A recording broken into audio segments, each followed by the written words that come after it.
Amravati police आयुक्तालयातील QRT विभागात कार्यरत असलेले विजय दिलीप नागापुरे यांनी आज सकाळी आत्महत्या केल्याची घटना घडली। मिळालेल्या माहितीनुसार ते नाईट ड्युटीवर होते आणि सकाळी सुमारे 9 वाजताच्या सुमारास वेपन जमा करत असताना ही घटना घडली। यावेळी त्यांनी सेवेतील पिस्तुलातून स्वतःवर गोळी झाडली। ही घटना क्यूआरटी कार्यालयातच घडल्याने संपूर्ण पोलीस विभागात खळबळ उडाली आहे। घटनेची माहिती मिळताच पोलीस आयुक्त आणि वरिष्ठ अधिकारी तातडीने घटनास्थळी दाखल झाले। शेकडो पोलीस कर्मचारी घटनास्थळी गर्दी केली। विजय नागापुरे हे 2014 बॅचचे पोलीस कर्मचारी होते आणि ते अविवाहित होते।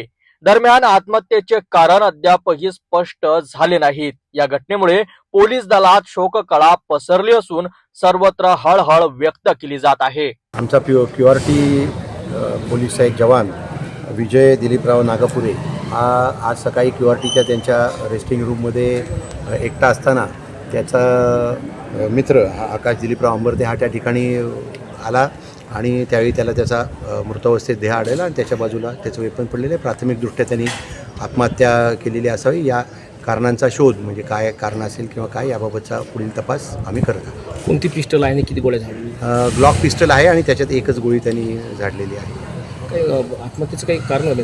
आता आम्ही त्याचा पुढील तपास करत आहोत, नक्की काय त्याला अडचण होती, काय होतं किंवा इतर काही कारणं होती। आता हे प्राथमिक जी माहिती आहे त्याच्यावरून पुढील तपास सुरू आहे। त्याचे काय कुठं काही प्रॉब्लेम होता का किंवा आणखीन काही वैयक्तिक कारणं असो किंवा घरगुतीच कारणं असो याबाबत तपास सुरू आहे।